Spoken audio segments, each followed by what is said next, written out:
You know, I was talking about Mick Mulvaney on CBS, and I think that this is really kind of a nested story. That's the small part of the story, as it were, the leading edge or wedge into the story. Because Mick Mulvaney was there in the Trump administration as they were actively trying to destroy our democracy. For example, saying that they're going to refuse all subpoenas from Congress. I mean, this is how autocrats run countries. Donald Trump was a wannabe autocrat. Mick Mulvaney was a willing stooge for him, an enthusiastic stooge for him, a climber, one of these kiss up, kick down people. Well, this is spreading around the world. Right now, yesterday in Tunisia, President Kais Saied said that this is it, no more. Parliament met, you know, their version of Congress, their parliament met, and they held a legislative session. This was online, actually, in Tunisia. Parliament met and voted a bill through that would end the, quote, exceptional measures, the essentially state of emergency that this president had declared. This guy, by the way, is a former law professor. He knows that what he is doing is wrong. So anyhow, Parliament says, okay, we're going to take away some of your powers because you're ruling like a dictator. And so what does he do? He dissolved Parliament. He said, okay, that's it. No more Parliament. It's gone. And he seized control of the courts and packed them with his own people. Does that sound familiar?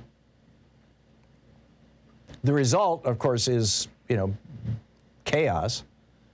The Justice Minister asked the Attorney General to open a judicial investigation against members of the suspended Parliament on charges of conspiring against state security. This was all yesterday, and then after he did all this, the members of Parliament got back on a Zoom call together and voted to reverse all this, openly defying him. And so now his Justice Minister and his Attorney General are going after them. They're going to prosecute these members of Parliament in Tunisia. Tunisia is where the Arab Spring started.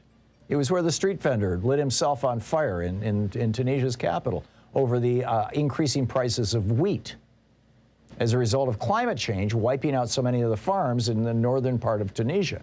Saw the same thing in Syria. This is, I think it was Tuesday, maybe it was Monday, I did an extended rant, and I wrote about it over at Hartmann Report, about the dangers to democracy caused by this war in Ukraine. The refugee crisis in Europe, the rising gas prices. These are things that autocratic politicians inside democracies are going to use to hobble, weaken, or even overthrow those democracies. And that's exactly what happened in Tunisia yesterday. And now in France, you've got Marine Le Pen. Her father started the National Front. She took the word front out. Now it's the National Party. And she's getting right up there with Macron. They've got an election coming up, a presidential election. And I believe it's like in 5 or 6 weeks. I don't have the date for it, I'm sorry, but it's coming up soon. And, she historically had been one of these anti-immigrant rant people, the whole Great Replacement theory, the Tucker Carlson stuff. And now she's got a person on her right. His name is Eric Zemmour, who is he's all about this. He's promoting the Great Replacement theory. He's saying that people from the Middle East and Africa are coming here to replace white people in France, and it's the end of our culture and the end of our religion.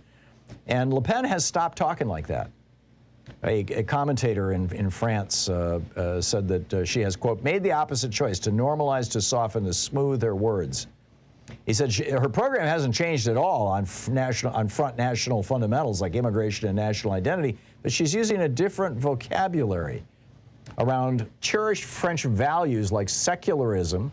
You recall the French Revolution essentially outlawed Christianity for a while, and even feminism. So she's, just like Donald Trump did, campaigning as a progressive, intending to rule as a hard right, anti-democracy, anti-pluralism, Christian nationalist.